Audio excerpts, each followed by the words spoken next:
కండువా. ఎంత మాట, ఎంత మాట. ఇది క్షత్రియ పరీక్షే కానీ శాస్త్రీయ పరీక్ష కాదే. కాదు, కాకూడదు. ఇది కుల పరీక్ష అందువా.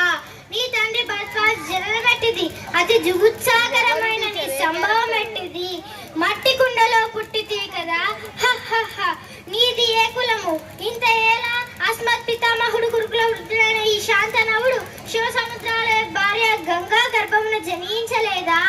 ఈయనదే కులము, నాతోనే చెప్పించివేమయ్యా. మా వంశముకు మూల పురుషుడైన వశిష్ఠుడు దేవవేసే ఊర్వశీ పుత్రుడు కాడా.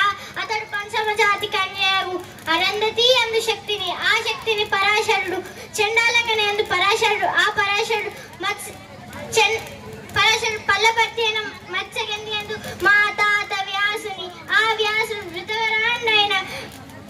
వృతవరాండైన పితామహి అంబికతో, మా తండ్రిని పిన పితామహి అంబాలికతో, మా పిన తండ్రి పాండురాజును, మా ఇంటి దాస్తో ధర్మ నిర్మాణజనుడి మీచే కీర్తించబడుచున్న ఈ విదుర దేవుణ్ణి కనలేదా.